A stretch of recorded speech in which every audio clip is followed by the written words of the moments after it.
नमस्कार, मैं हूं संजय शर्मा। आप देख रहे हैं 4PM न्यूज नेटवर्क। कितना डरी हुई सरकार है, किस तरह 4PM को पहले नेशनल चैनल बंद, फिर इंस्टा की रील बंद और अब फेसबुक अकाउंट बंद। आखिर इस तरह की जो सरकार कार्रवाई करती है, ये डर क्या कहलाता है? इस तरह का खौफ पैदा करके सरकार क्या करना चाहती है? अभय दुबे जी से मैंने बातचीत की है। आपका सहयोग, आपका साथ जरूरी है। कांग्रेस ने इस मुद्दे को बहुत प्रमुखता से उठाया है। आज चलते हैं अभय दुबे जी के पास और समझने की कोशिश करते हैं कि आखिर लोकतंत्र पे ये जो हमले हो रहे हैं, ये एक स्वस्थ देश में कितने खतरनाक हो सकते हैं। आपसे रिक्वेस्ट है कि आप इस समय में मेरा सहयोग दीजिएगा। ये जो आप दूसरी तरफ लोगो देख रहे हैं, जस्ट संजय का ये ब्लॉगिंग का लोगो है। यूट्यूब पे जाइए, जस्ट संजय को सब्सक्राइब करिए, मेरे साथ बने रहिए। आपकी ताकत, आपका हौसला मेरी सबसे बड़ी पूंजी है। चलते हैं अभय दुबे जी के पास। नमस्कार, मैं हूं संजय शर्मा। आप देख रहे हैं 4PM न्यूज नेटवर्क। खबरों की बातचीत शुरू करूं उससे पहले मजेदार बात यह है कि मेरी और आपकी शर्टें बिल्कुल एक जैसी हैं। मेरा और आपका रंग एक जैसा लग रहा है, मुझे देख के बड़ा अच्छा सा लगा। तो मैं इसकी शुरुआत आज की करना चाहूंगा कि सरकार, पहली बार मुझे लग रहा है कि आप कहते थे हमेशा कि सरकार बहुत डरी हुई है। मुझे लगा कि इतनी नहीं डरी होगी, लेकिन अभय जी मैं हैरान हूं।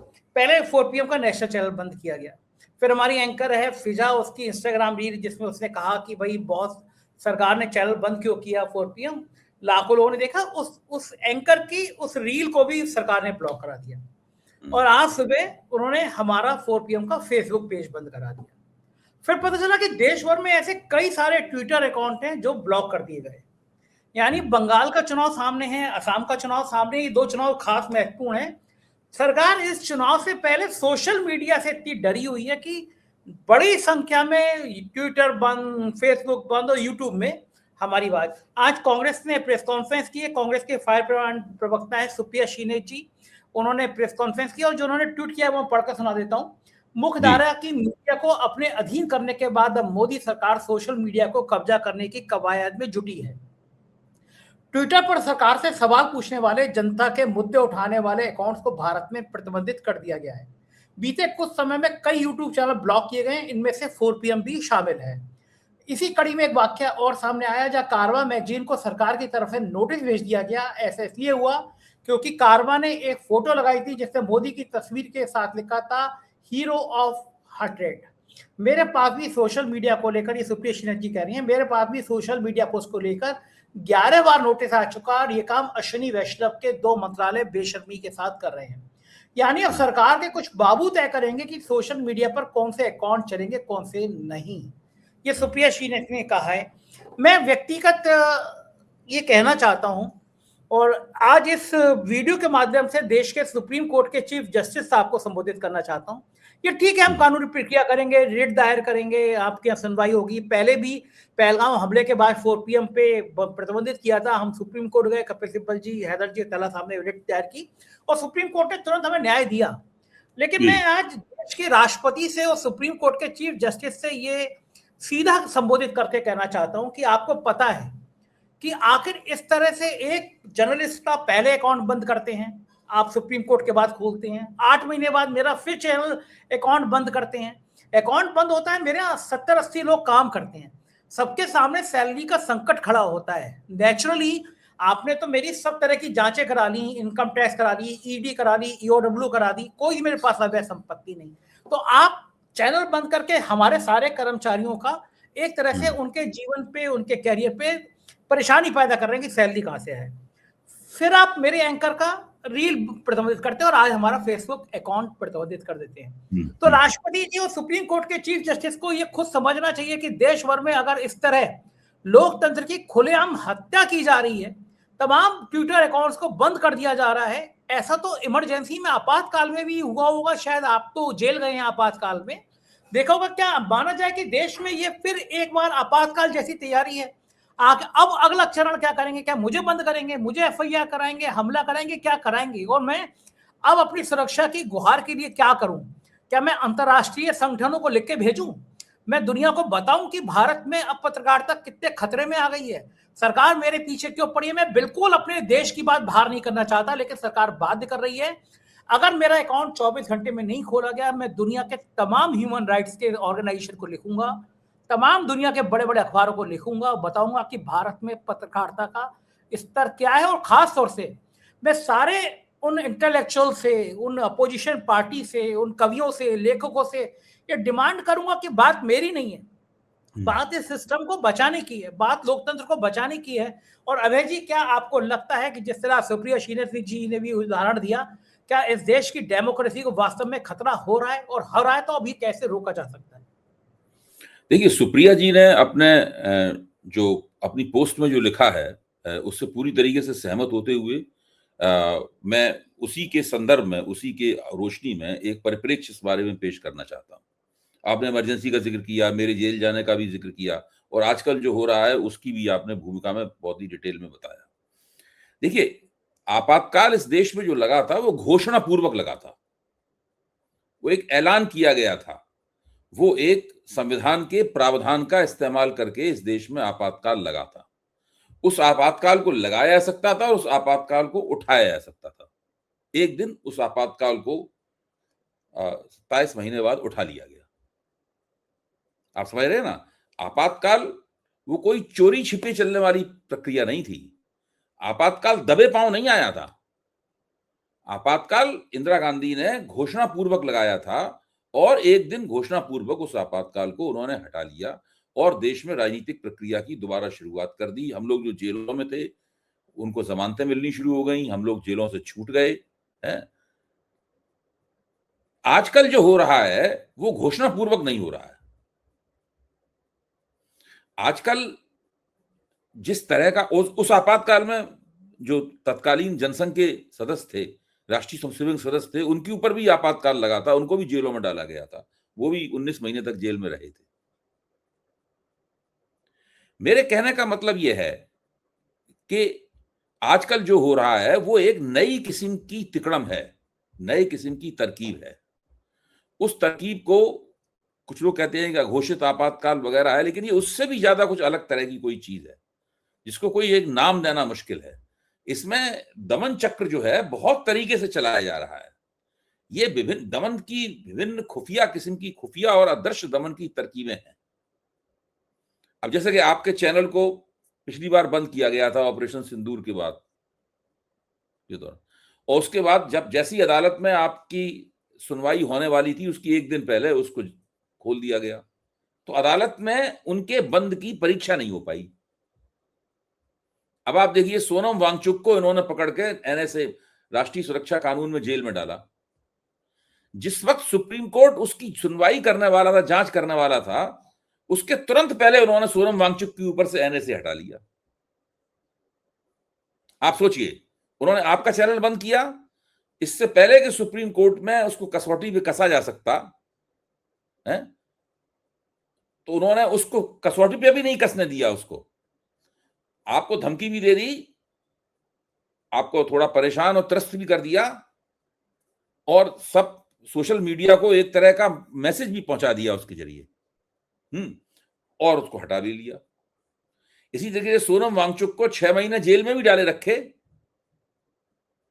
लेकिन जब उनके ऊपर लगे एनएसए की जांच पड़ताल की न्यायिक कसौटी पे उसको कसा जाना था, उससे ठीक पहले उन्होंने उसको हटा लिया और सोनम वांगचुक को फटाफट उन्होंने रिहा भी कर दिया। अच्छा, अब आप देखिए, अरविंद केजरीवाल को, मनीष सिसोदिया को, झारखंड के मुख्यमंत्री को, हेमंत सोरेन को, और न जाने कितने लोगों को पीएमएलए का इस्तेमाल करके जेलों में रखा गया लगातार। अंततः अरविंद केजरीवाल के ऊपर जो भी आरोप लगाए गए थे वो आरोप निचली अदालत से खारिज हो गए। आरोपी नहीं बने, मुकदमा चलाने काबिल नहीं समझा गया, लेकिन इन लोगों को लंबे लंबे अरसे तक जेलों में डाल के रखा गया। और अब सीबीआई इस प्रकार की एक्टिंग करते हुए नजर आ रही है कि हम इसके खिलाफ अदालत में जा रहे हैं। अदालत में जाने का केवल मकसद यह था कि जो इन्वेस्टिगेटिंग ऑफिसर था, जांच अधिकारी था, उसके खिलाफ जो स्ट्रक्चर्स पास हुए थे, उसके खिलाफ जो कार्रवाई करने वाली बात थी, उसको बचाना था केवल। इसके लिए वो लोग अदालत में गए, इसके अलावा उन्होंने और कुछ भी नहीं किया। अच्छा, अब आप सोचिए कि ये जो दमन चक्र है, दमन निश्चित रूप से है। चैनल बंद किए जा रहे हैं, लोगों को गिरफ्तार किया जा रहा है, लोगों के ऊपर रासुका लगाया जा रहा है, लोगों को पीएमएलए के अंदर जमानत नहीं मिलने दी जा रही है। ये सारे के सारे काम हो रहे हैं लगातार, छापे लगातार पड़ रहे हैं, मुकदमा लिख लिया जाता है, फिर उसको हवा में लटका दिया जाता है मुकदमे को, जब जरूरत पड़ती है तब उसको अचानक निकाल के ले आते हैं। ये सारा काम चल रहा है, दमन भी चल रहा है, और कुछ इस तरीके से चल रहा है ताकि आप उनका हाथ ना पकड़ सकें। वो हमेशा कहेंगे हमने कोई दमन नहीं किया, कानून अपना काम कर रहा है, हमने जब जरूरी समझा तो हमने किया। कुछ ऐसा काम चल रहा है, कुछ ये पूरा तरीका ऐसा है जिसको अभी ठीक से परिभाषित नहीं किया जा सकता। आप देखिए, ये पूरा प्रपंच फैलाया गया, ये पूरी तिकड़म जो है, ये बहुत ही तिकड़मी किस्म का दमन है। दमन निश्चित रूप से है, लेकिन इसकी जो तिकड़म है उसको पकड़ पाना, उसकी उंगली रख पाना, उसको एक नाम दे पाना, उसको एक तरह से परिभाषित कर पाना, ये अभी तक हम लोगों के लिए मुमकिन नहीं हो पाया है। इस बात की बहुत संभावना है कि जब आप फिर से दोबारा अदालत में जाएंगे और सुप्रीम कोर्ट तक बात जाएगी, उसको अचानक फिर से आप विड्रॉ कर लेंगे, पर आप क्या कर लेंगे? आप क्या कहेंगे? नहीं, हमारे ऊपर दमन जारी रखो, हमारे चैनल को फिर से आप बंद करो। आप नहीं कहेंगे, आप तुरंत अपने काम में लग जाएंगे, फिर मौका निकाल के ये आपके ऊपर कोई दूसरे किस्म का हमला करेंगे। पिछली बार आपने क्या किया था? जैसे ही आपका चैनल बंद हुआ, आप सुप्रीम कोर्ट में चले गए सीधे। इस बार आप दूसरे तरीके से वो आपकी रणनीति को समझ गए कि आपका तरीका क्या है। हाँ, ठीक बात है। हाँ, तो अब उन्होंने आपका फेसबुक का पेज बंद कर दिया। तो ये, और आपकी एक जो साथी थी उसका वीडियो उन्होंने हटा दिया। तो मैं कहना ये चाहता हूं कि ये पूरी प्रक्रिया जो है, इस पूरी प्रक्रिया को समझना काफी मुश्किल है। ये बहुत ही चालाकीपूर्ण तरीके से चलाई जा रही है। इसके अंदर बहुत तरह तरह के हथकंडे इस्तेमाल किए जा रहे हैं। इसके अंदर वो बात सोची जा रही है जिसका हम लोग अंदाजा भी अभी नहीं लगा पा रहे हैं। मतलब ये इस तरह की परिस्थिति है। मतलब वो इंदिरा गांधी ने जो आपातकाल लगाया था, उसको परिभाषित करना, उसके ऊपर उंगली रखना, उसके खिलाफ संघर्ष करना आसान था, और किया भी गया, कामयाबी के साथ किया गया। उसको लगाया गया, उसको उठा लिया गया। ये एक ऐसा दमन है जिसको न कभी वो मानेंगे कि इसको शुरू किया गया, और न कभी इसको खत्म किया गया ये मानेंगे। ये बहुत ही इस प्रकार की चालाकीपूर्ण गतिविधि ये की जा रही है।